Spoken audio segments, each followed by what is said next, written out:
យាយមេនំរបស់ព្រះរាជបុត្រីនៃព្រះរាជាប្រទេសចិនមានកូនប្រុសម្នាក់ឈ្មោះម៉ាសាវ៉ាន់និងព្រះអង្គម្ចាស់ស្ត្រីត្រូវជាបងប្អូនបើដោះម្ដាយតែមួយយាយមេនំបានចិញ្ចឹមព្រានប្រដៅកូនប្រុសនោះជាមួយនឹងព្រះអង្គម្ចាស់ស្ត្រីតាំងពីតូចមក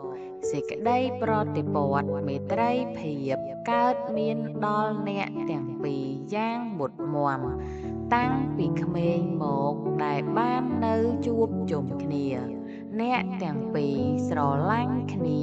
ដូចបងប្អូនលោហិតជាមួយដរាបរហូតដល់ធំរៀងខ្លួនដល់ទៅបែកចាកពីគ្នាម៉ាសាវ៉ាន់បានរៀននៅវិទ្យាសាស្ត្រដ៏ជ្រៅជ្រះជាច្រើនបែបប៉ុន្តែតាំងពីនៅជាយុវជននៅឡើយម៉ាសាវ៉ាន់បានអប់រំខាងវិទ្យាហោរាសាស្ត្រហើយនឹងវិទ្យាសាស្ត្រកំបាំងផ្សេងច្រើនជាងវិទ្យាឯទៀតលុះត្រាតែមានភាពល្បីល្បាញក្នុងព្រះរាជអាណាចក្រដោយសារចំណេះវិជ្ជាទាំងនោះម៉ាសាវ៉ាន់ដោយមិនសប្បាយចិត្តនឹងវិជ្ជាដែលគ្រូបង្រៀនហើយដែលមានសភាពស្ដួចស្ដើងពន់ពេកក៏ដាច់ចិត្តធ្វើដំណើរចេញពីទីលំនៅគ្រូខណៈដែលបានដឹងថាកម្លាំងខ្លួនល្មមទ្រទ្រង់សេចក្តីនឿយហត់តាមផ្លូវឆ្ងាយបានម៉ាសាវ៉ាន់មិនចាំបាច់ស្វែងរកមនុស្សដែលមានកិត្តិនាមល្បីល្បាញចេះដឹងវិទ្យាសាស្ត្រនិងសិលសាស្ត្រនៅក្នុងទីក្រុងឆ្ងាយស្ដេចសង្វែងដើម្បីចូលទៅសុំសំណាក់ក្រេបយកនៅឱជារសនៃចំណេះដែលជាទីពេញចិត្តរបស់ខ្លួនឡើយម៉ាសាវ៉ាន់ទៅបាត់អស់រវាងជាច្រើនឆ្នាំទើបត្រឡប់មកដល់ព្រះរាជធានីព្រះចៅក្រុងចិនវិញកាលបានមកដល់ព្រះរាជធានីនោះម៉ាសាវ៉ាន់ភ័ន្តភាំងស្មារតីយ៉ាងអនេកប្បការដោយបានឃើញក្បាលមនុស្សដំរៀបគ្នាជាជួរនៅលើខ្លោងទ្វារដែលខ្លួនដើរចូលទៅលុះបានទៅដល់គេហដ្ឋានហើយម៉ាសាវ៉ាន់សួរហេតុដែលមានក្បាលមនុស្សដំរៀបនៅលើខ្លោងទ្វាររួចសួរដំណឹងពីព្រះអង្គម្ចាស់ក្សត្រីដែលត្រូវជាបងបើដោះម្ដាយជាមួយហើយដែលខ្លួនមិនបានភ្លេចសោះគេមិនអាចឆ្លើយប្រាប់ម៉ាសាវ៉ាន់ហូរហែសពគ្រប់តាមពាក្យសំណួរទីមួយសោះបើសិនជាគេមិនយល់ពាក្យសួរទីពីរម៉ាសាវ៉ាន់គ្រាន់តែដឹងដំណឹងនោះត្រួសដោយស្រងេះស្រងោចហើយរងចាំម្ដាយខ្លួនដែលត្រូវជាមេនំព្រះអង្គម្ចាស់ក្សត្រីត្រឡប់មកវិញដើម្បីបញ្ជាក់ដំណឹងនោះឲ្យច្បាស់លាស់ទោះបីយាយមេនំរវល់តែនៅចាំបម្រើព្រះអង្គម្ចាស់ក្សត្រីយ៉ាងណាក៏ដោយក៏គាត់អាចដឹងថាកូនគាត់ត្រឡប់មកវិញគាត់អាចឆ្លៀតចេញមកជួបមកអោបក្រសោបនិយាយសារសងជាមួយកូនគាត់បានពី3ស្របក់ដែរគាត់បានរៀបរាប់ប្រាប់កូនគាត់ពីសេចក្តីទុក្ខវេទនានៃព្រះអង្គម្ចាស់ក្សត្រីដែលគួរឲ្យអាណោចអាធមពេកណាស់នឹងហេតុដែលព្រះរាជាប្រទេសចិនបណ្ដោយឲ្យព្រះអង្គម្ចាស់ក្សត្រីទទួលរងទុក្ខទោសនោះគាត់និយាយបណ្ដើរហូរទឹកភ្នែកសស្រាក់បណ្ដើរលុះយាយមេនំនិយាយចប់ហើយទើបម៉ាសាវ៉ាន់សួរគាត់ក្រែងអាចជួយឲ្យចូលទៅសួរព្រះអង្គម្ចាស់ក្សត្រីបានដោយពុំមានដំណឹងជ្រាបដល់ព្រះរាជាប្រទេសចិនខណៈនោះ យាយមេនំអង្គុយគិតមួយស្របក់ទើបនិយាយថាកូនប្រុសក្នុងពេលឥឡូវនេះម្ដាយមិនអាចនឹងជួយសម្រេចកិច្ចការនេះឲ្យកូនបានទេចូលកូនរងចាំម្ដាយនៅទីនេះចុះស្អែកនៅវេលាម៉ោងដដែលម្ដាយនឹងឆ្លើយសម្រេចការតបកូនវិញក្រៅពីយាយមេនំចេញនរណាបានទៅដល់ទីកន្លែងព្រះអង្គម្ចាស់ស្ត្រីលុះត្រា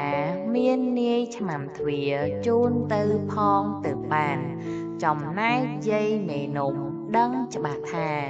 ឆ្មាំទ្វារនេះទើបតែចូលមកធ្វើការថ្មីហើយមិនអាចដឹងហេតុអ្វីផ្សេងដែលកើតមានក្នុងប្រទេសចិនតាំងពីលើកមុនមកទេ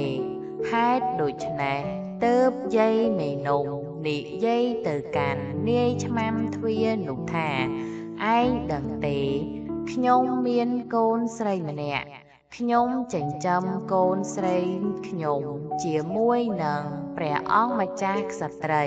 តាំងពីតូចមកកូនស្រីខ្ញុំទើបតែរៀបវិហារមង្គលរួចថ្មី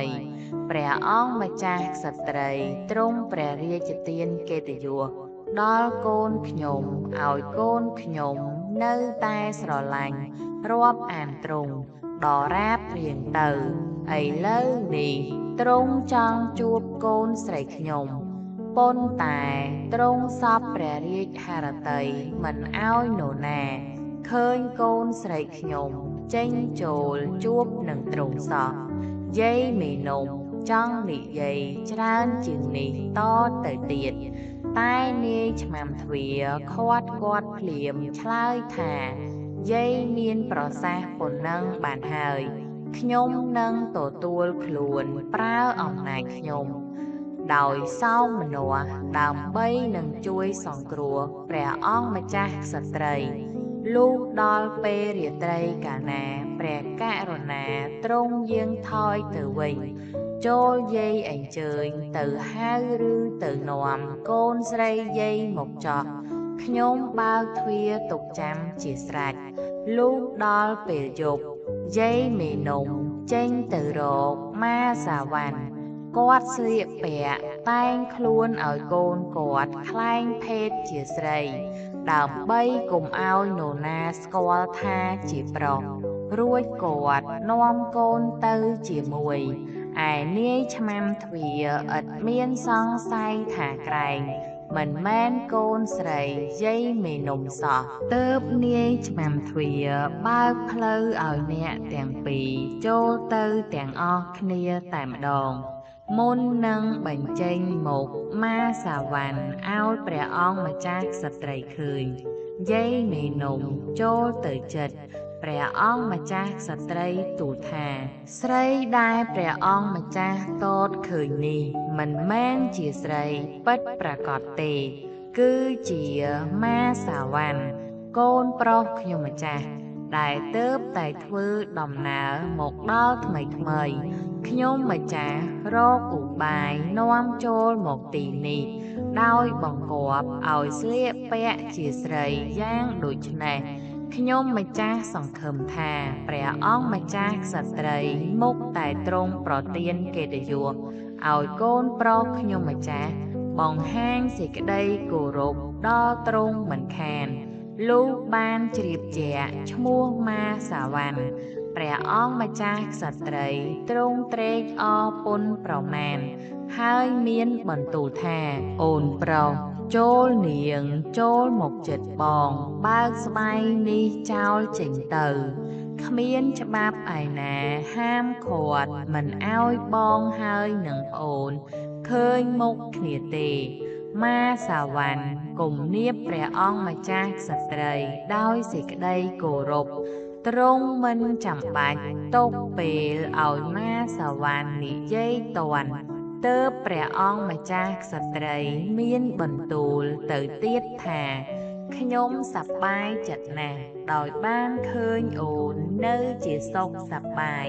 ក្រោយដែលអូនបានដើរទៅបាត់ អស់រវាងជាច្រើនឆ្នាំ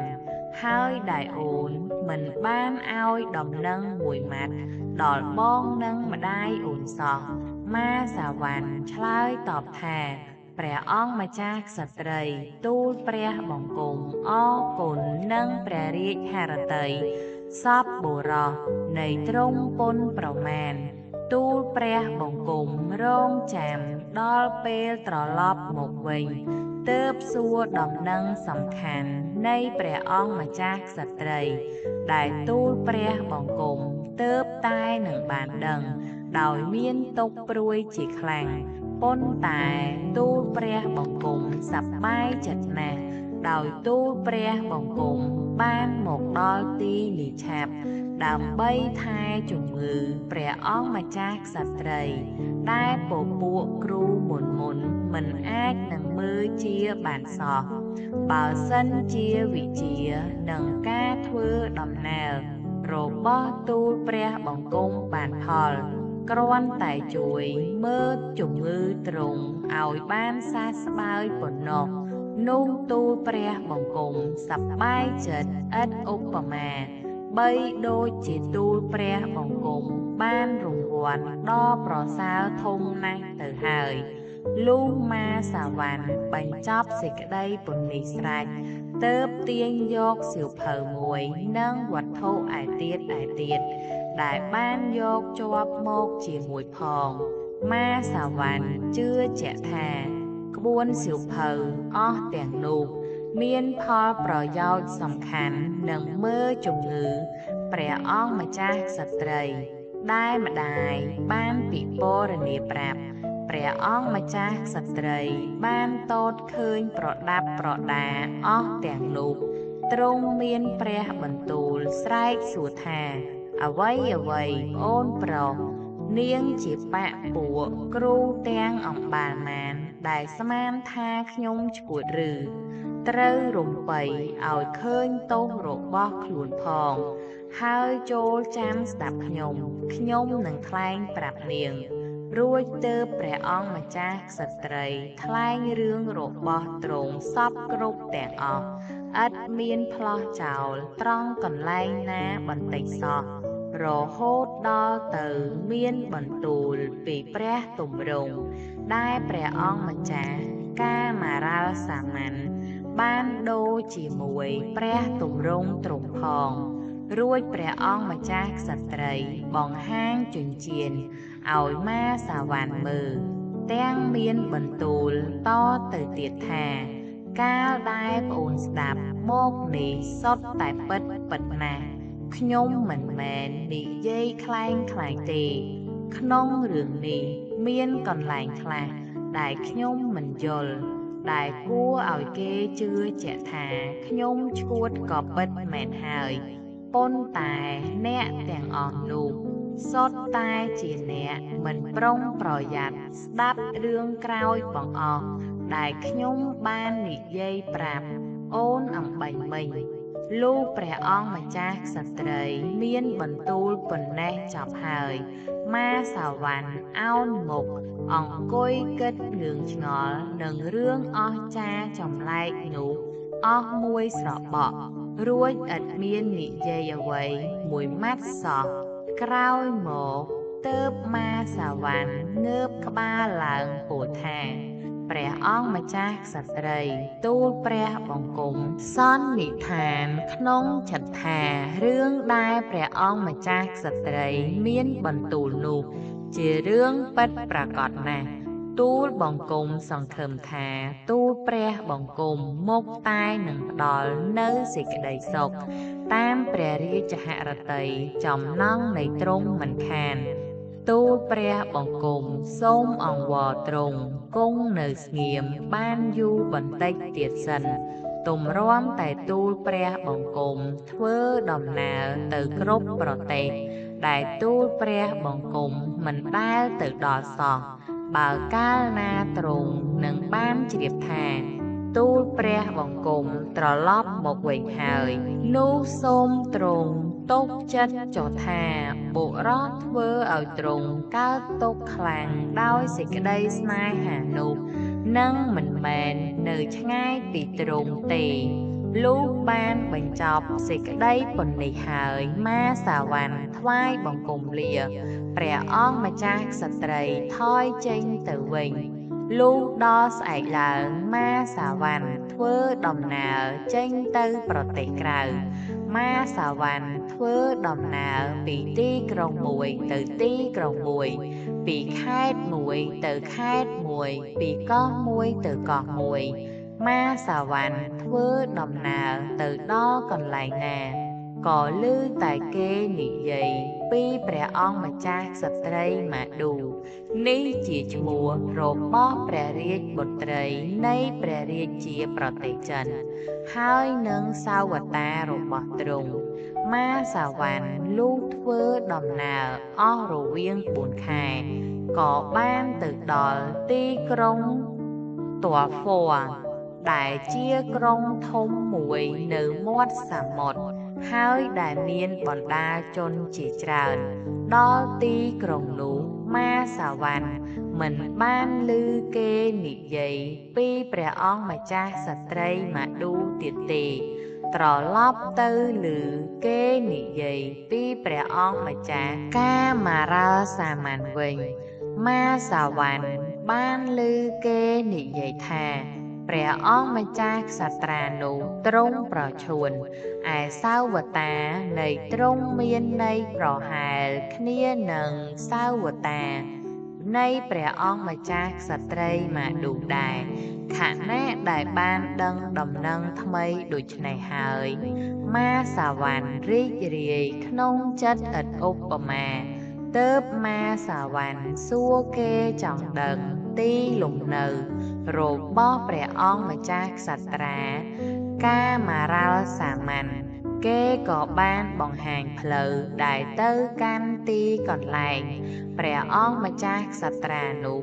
ប្រាប់ម៉ាសាវ៉ាន់ថាមានផ្លូវពីរគឺផ្លូវគោកនិងផ្លូវទឹកមួយប៉ុន្តែមានផ្លូវមួយទៀតជិតជាងគេគឺផ្លូវទឹកសុទ្ធម៉ាសាវ៉ាន់ក៏ធ្វើដំណើរតាមផ្លូវទី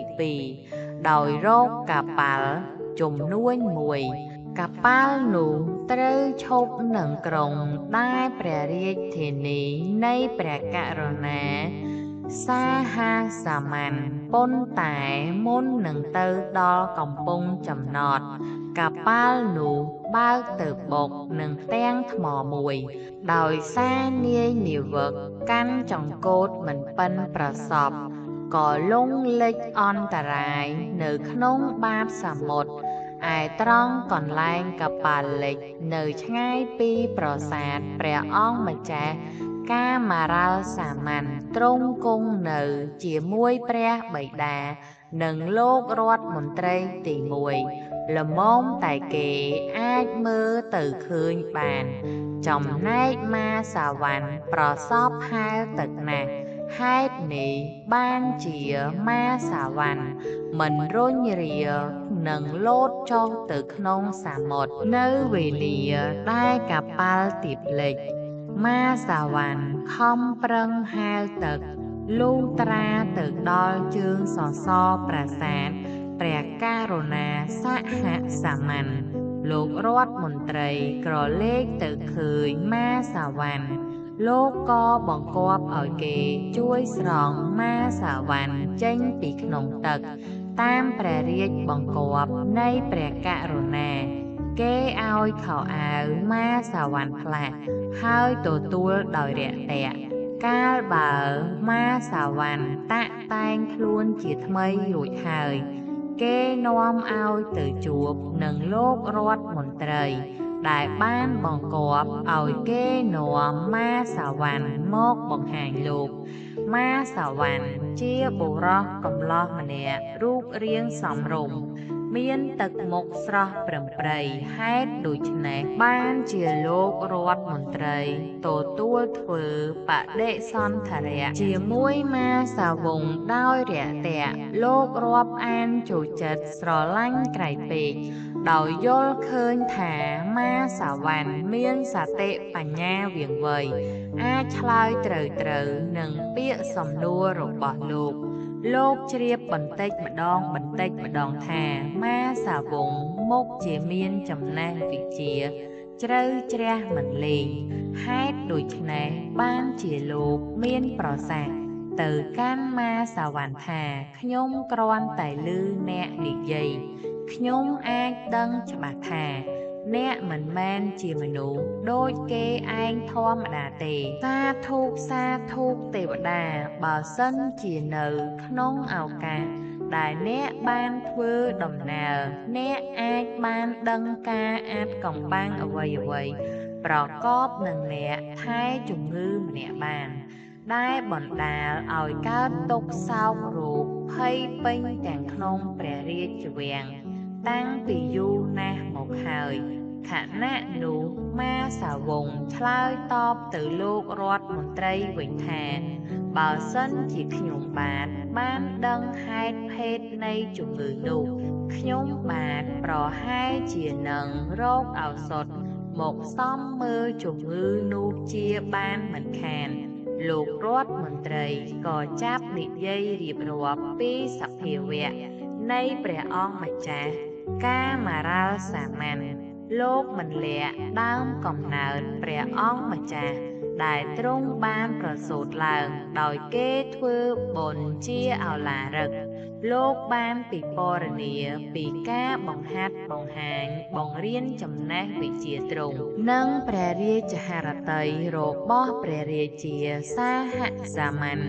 ដែលទ្រង់ប្រាថ្នាបង្ខំរៀបអភិសេកព្រះអង្គម្ចាស់ឲ្យមានអគ្គមហេសី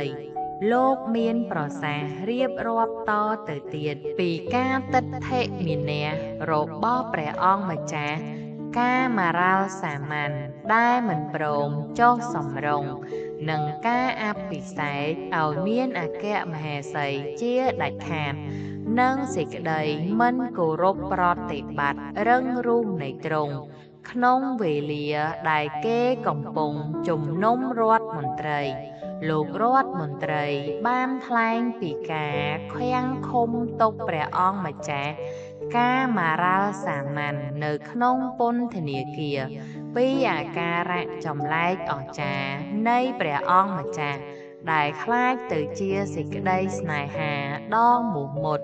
ចំពោះទៅលើរូបស្ត្រីម្នាក់ដែលទ្រង់មិនធ្លាប់ស្គាល់សោះលោកនិយាយថែមទៀតថាមានចិញ្ចៀនមួយដែលព្រះអង្គម្ចាស់ទុកជាគោលចារឹកនៃសេចក្តីស្នេហានោះព្រះអង្គម្ចាស់ទ្រង់សន្និដ្ឋានក្នុងចិត្តថាចិញ្ចៀននោះគឺជាចិញ្ចៀនរបស់ស្ត្រីនោះពិតតាមខ្ញុំស្មានមើលទៅចិញ្ចៀននោះសឹងតែគ្មានក្នុងលោកនេះទេលុះបានឮសัพវចនៈធិបាយរបស់លោករដ្ឋមន្ត្រីដូច្នោះហើយម៉ាសាវ៉ាន់នឹកព្រឺព្រួចរីករាយក្នុងចិត្តជាអនេកបការហើយនឹកស្មានទៀតថាព្រោះតែខ្លួនមានគ្រោះថ្នាក់ដល់ទៅលិចលង់ក្នុងទឹកដូច្នេះហើយបានជាខ្លួនបានរីករាយចិត្តពន់ពេកដោយបានរកឃើញទីលំនៅបុរសដែលខ្លួនបំរុងចង់ជួបម៉ាសាវ៉ាន់យល់ច្បាស់ថាគឺពីព្រោះតែព្រះអង្គម្ចាស់កាមារ៉ាល់សាមញ្ញនេះហើយបានជាព្រះរាជបុត្រីនៃព្រះរាជាប្រទេសចិនកើតសេចក្តីក្តៅក្រហាយរលរាលដោយសាររោគស្នេហាម៉ាសាវ៉ាន់ជឿទៀតថាគឺព្រះអង្គម្ចាស់ស្ត្រីនេះហើយដែលជាវត្ថុឧត្តមដែលព្រះអង្គម្ចាស់កាមារ៉ាល់សាមញ្ញប្រាថ្នាចង់បានដល់ក្រៃលែងម៉ាសាវ៉ាន់មិនថ្លែងយោបល់ដែលខ្លួនគិតឃើញនោះប្រាប់លោករដ្ឋមន្ត្រីទេគ្រាន់តែនិយាយថាបើសិនណាជាខ្លួនបានឃើញរូបព្រះអង្គម្ចាស់ក្សត្រានោះប្រហែលជាខ្លួននឹងបានសង្គ្រោះបានដោយងាយខណៈនោះលោករដ្ឋមន្ត្រីឆ្លើយថាចូលអ្នកដើរតាមខ្ញុំមក អ្នកនឹងបានឃើញព្រះករុណាគង់នៅណែបនឹងព្រះអង្គម្ចាស់នោះមិនខានចំណែកព្រះករុណាក៏បានមានព្រះរាជបន្ទូលប្រាប់ខ្ញុំថា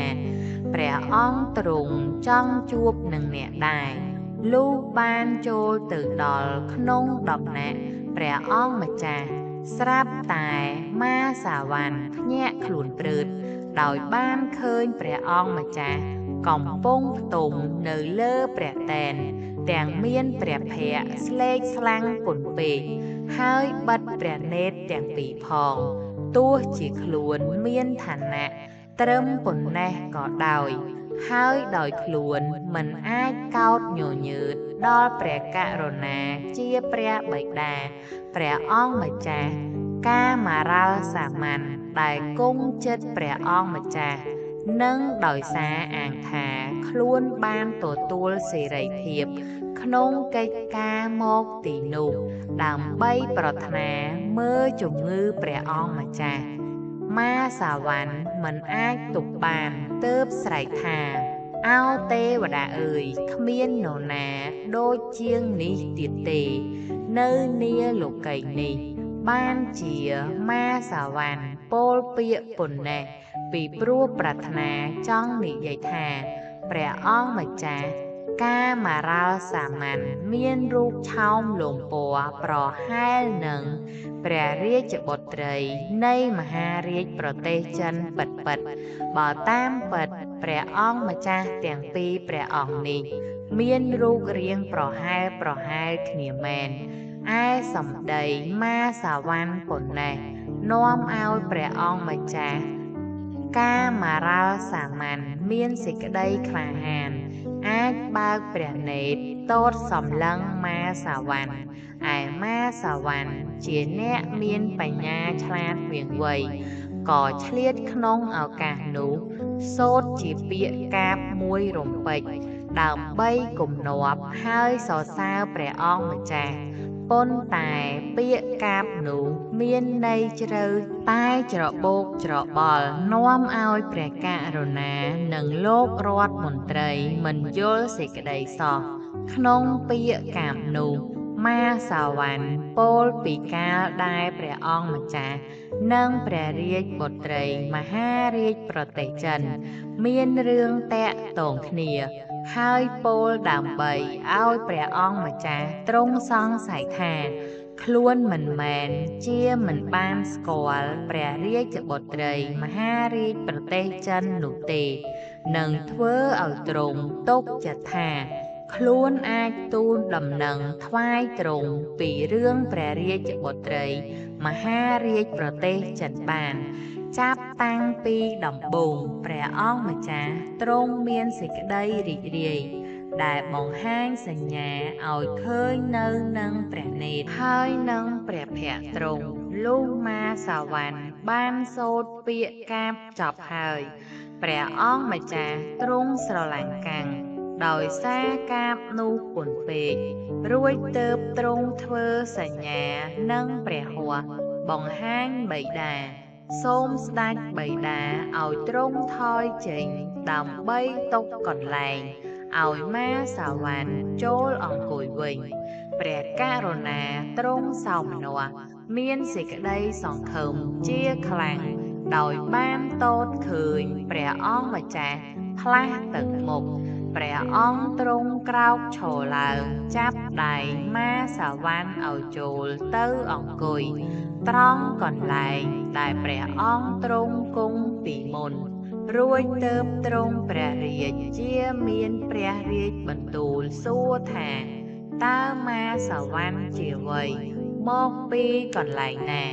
ម៉ាសាវ៉ាន់ឆ្លើយតបព្រះករុណាថាខ្លួនជាសេនាព្រះរាជាប្រទេសចិនទើបតែធ្វើដំណើរមកពីព្រះរាជធានីនោះខណៈនោះព្រះរាជាមានព្រះបន្ទូលថាសូមព្រះអាទិទេពប្រោសអ្នកឲ្យអ្នកអាចជួយដកសេចក្តីទុក្ខបារម្ភពីរូបកូនខ្ញុំចេញបានខ្ញុំនឹងអរគុណអ្នកជាអភ័យភាព ហើយខ្ញុំសន្យាថាការសងគុណរបស់ខ្ញុំនឹងមានតម្លៃដ៏ថ្លៃថ្លាមិនលេងឡើយម្យ៉ាងទៀតផែនដីទាំងមូលនឹងអាចសម្គាល់ឃើញថាគ្មានរង្វាន់អ្វីឲ្យស្មើនឹងរង្វាន់ដែលអ្នកបានជួយធ្វើឲ្យកូនខ្ញុំបាត់ទុក្ខព្រួយបាននោះទេលុះព្រះរាជាទ្រង់មានព្រះរាជបន្ទូលចប់ហើយព្រះអង្គទ្រង់ទុកឱកាសឲ្យព្រះអង្គម្ចាស់ទ្រង់ទទួលសន្ទនាការជាមួយនឹងម៉ាសាវណ្ណចំណែកព្រះរាជាវិញព្រះអង្គទ្រង់យាងទៅជួបនឹងលោករដ្ឋមន្ត្រីដោយសោមនស្សពន់ពេកឯម៉ាសាវណ្ណក៏បានឱនក្បាលខ្សឹបដាក់ស្លឹកព្រះការព្រះអង្គម្ចាស់កាមារាលសាមន្ថាព្រះអង្គម្ចាស់ចាប់តាំងពីថ្ងៃនេះទៅសូមទ្រង់បោះបង់នៅសេចក្តីវិតកៈដ៏មុតមាំនោះចេញទៅពីព្រោះទូលព្រះបង្គំបានស្គាល់ស្ត្រីដែលបណ្ដាលឲ្យទ្រង់មានទុក្ខវេទនាជាខ្លាំងស្ត្រីនោះគឺជាព្រះអង្គម្ចាស់ក្សត្រីមាឌួដែលជាព្រះរាជបុត្រីព្រះករុណាប្រទេសចិនព្រះនាមកៃអ៊ូព្រះអង្គម្ចាស់ក្សត្រីបានថ្លែងរឿងទ្រង់ហើយនឹងរឿងព្រះអង្គម្ចាស់ប្រាប់ទូលបង្គំផងសូមទ្រង់ជឿចោះថាឯរឿងដែលទូលព្រះបង្គំទូលថ្វាយនេះពិតប្រាកដណាស់ព្រះអង្គម្ចាស់ក្សត្រីទ្រង់សង្រេងសង្រីដោយសារព្រះអង្គម្ចាស់ច្រើនជាងសេចក្តីទុក្ខវេទនារបស់ទ្រង់ដែលកើតមានឡើងដោយសារព្រះអង្គម្ចាស់ក្សត្រីក្រោយមកម៉ាសាវណ្ណបានក្រាបទូលព្រះអង្គម្ចាស់នៅសេចក្តីសពគ្រប់ទាំងអស់របស់ព្រះអង្គម្ចាស់ក្សត្រីចាប់តាំងពីកាលដែលអ្នកទាំងពីរបានជួបមុខគ្នាយ៉ាងអស្ចារ្យដែលមិនគួរឲ្យគេជឿបានក្នុងវេលារាត្រីចង្រៃមួយនោះម៉ាសាវណ្ណមិនបានភ្លេចក្រាបទូលព្រះអង្គម្ចាស់ពីការឃាតកម្មនៃពួកអ្នកដែលបានធានាខ្លួនថែជំងឺឆ្កួតនៃព្រះអង្គម្ចាស់ក្សត្រីមាឌួលហើយការដែលមើលជំងឺនោះមិនបានសះស្បើយសោះរួចទើបម៉ាសាវណ្ណនិយាយតទៅទៀតថាមានតែទ្រង់មួយព្រះអង្គឯងប៉ុណ្ណោះទេដែលអាចមើលជំងឺព្រះអង្គម្ចាស់ក្សត្រីបានជាប្រាកដដូច្នេះគប្បីតែទ្រង់ស្ដេចយាងទៅថែជំងឺនោះគុំកោតញញើតឡើយប៉ុន្តែមុននឹងផ្ដើមធ្វើដំណើរឆ្ងាយយ៉ាងនេះលុះត្រាតែព្រះអង្គម្ចាស់បានស្រួលព្រះអង្គសិនប៉ុន្តែត្រូវរៀបប្រដាប់ប្រដាសំខាន់តាំងពីឥឡូវនេះទៅហើយសូមព្រះអង្គម្ចាស់ទ្រង់ព្រះតម្រេះរកឧបាយយ៉ាងម្ដេចឲ្យតែបានស្រួលព្រះអង្គឆាប់សេចក្តីថ្លែងរបស់ម៉ាសាវណ្ណមានគុណសម្បត្តិដ៏វិសេសវិសាលណាស់ព្រះអង្គម្ចាស់កាមារាលសាមញ្ញទ្រង់ធូរព្រះឱរាដោយសារទ្រង់ទើបតែនឹងជ្រាបច្បាស់សេចក្តីសង្ឃឹមរបស់ទ្រង់មានកម្លាំងពលំអាចក្រោកឡើងបានមួយរំពេចហើយទ្រង់អង្វរសូមព្រះរាជអនុញ្ញាតពីព្រះបិតាទ្រង់ដើម្បីទ្រង់សម្អាតសម្អាងកាយទ្រង់មានព្រះភ័ក្ត្រស្រស់បោះដែលនាំឲ្យព្រះបិតាទ្រង់សពព្រះរាជហឫទ័យយ៉ាងក្រៃលែងមហារាជស្ទុះទៅអោបម៉ាសាវណ្ណដែលជាសញ្ញានៃការអរគុណហើយទ្រង់មិនចាំបាច់សួររកកលឧបាយនៃម៉ាសាវណ្ណដែលមានគុណសម្បត្តិយ៉ាងចម្លែកអស្ចារ្យដូច្នេះទេរួចព្រះករុណាទ្រង់យាងចេញពីដំណាក់ព្រះអង្គម្ចាស់ជាមួយនឹងលោករដ្ឋមន្ត្រី ដើម្បីនឹងឃោសនាដំណឹងវិសេសថ្មីនេះព្រះករុណាទ្រង់ត្រាស់បង្គាប់ឲ្យចាត់ចែងធ្វើបុណ្យឲ្យទានអស់រវាងជាច្រើនថ្ងៃទ្រង់ប្រទានរង្វាន់ដល់ពួកនិមឺនបណ្ដារាស្ត្រទាំងអស់ទ្រង់ចែកទានដល់អ្នកក្រលំបាកហើយលែងអ្នកទោសទាំងអស់ឲ្យរួចខ្លួនសេចក្តីសប្បាយរីករាយលាន់ឮសន្ធឹកពេញទាំងទីក្រុងធំតូចយូរបន្តិចទៅក៏រីកសាយពេញក្នុងព្រះរាជអាណាចក្រទាំងមូលឯព្រះអង្គម្ចាស់កាមារ៉ាល់សាមញ្ញដែលពីមុនមកធ្លាប់តែខ្សោយកម្លាំងជាអចិន្ត្រៃយ៍ដោយមិនដែលបានសោយភោជនាហាអ្វីសោះស្រាប់តែមានព្រះកាយពលឡើងវិញភ្លាមក្នុងពេលនោះកាលបើទ្រង់ជ្រាបថាមានព្រះកាយពលពេញលេញល្មមទ្រទ្រង់ការនឿយហត់នឹងធ្វើដំណើរបានហើយព្រះអង្គម្ចាស់ទ្រង់ហៅម៉ាសាវណ្ណតែម្នាក់មកប្រាប់ថាម៉ាសាវណ្ណអ្នកថ្លៃឥឡូវនេះល្មមដល់ពេលនឹងសម្រេចកិច្ចសន្យារបស់យើងហើយខ្ញុំនឹងខំទ្រាំឥតឈប់អខានមិនឲ្យឃើញព្រះអង្គម្ចាស់ក្សត្រីឆើតឆាយនឹងមិនផ្ដាច់ទុក្ខលំបាករបស់នាងដោយសេចក្តីស្នេហាចំពោះមកលើរូបខ្ញុំមិនបានទៀតទេ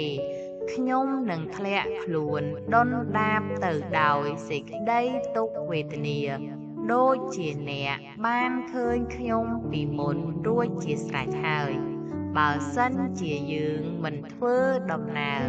ចេញទៅជួបនាងក្នុងពេលឥឡូវនេះមានកាលមួយដែលនាំឲ្យខ្ញុំព្រួយចិត្តតក់ស្លុតថប់តែធ្វើដំណើរយើងត្រឡប់ទៅជាយឺតយូរមិនទាន់ពេលវេលាគឺខ្ញុំដឹងថាព្រះរាជហឫទ័យព្រះបិតារបស់ខ្ញុំមិនបានទោទនអាចផ្ដាច់ញាអនុញ្ញាតបើកច្បាប់ឲ្យខ្ញុំឃ្លាតឆ្ងាយពីទ្រង់ឡើយការនេះហើយដែលនាំឲ្យខ្ញុំវិនាសមិនខានបើសិនជាអ្នកមិនរកឧបាយជួយដោះទុក្ខខ្ញុំផងដូចជាអ្នកឃើញស្រាប់ហើយបិតាទ្រង់ទតខ្ញុំដល់រាបសឹងតែមិនដាច់ព្រះនេត្រលុះព្រះអង្គម្ចាស់មានព្រះរាជបន្ទូលចប់ប៉ុណ្នេះហើយក៏ទ្រង់ព្រះកន្សែងសោយសោកាក្នុងវេលានោះភ្លាម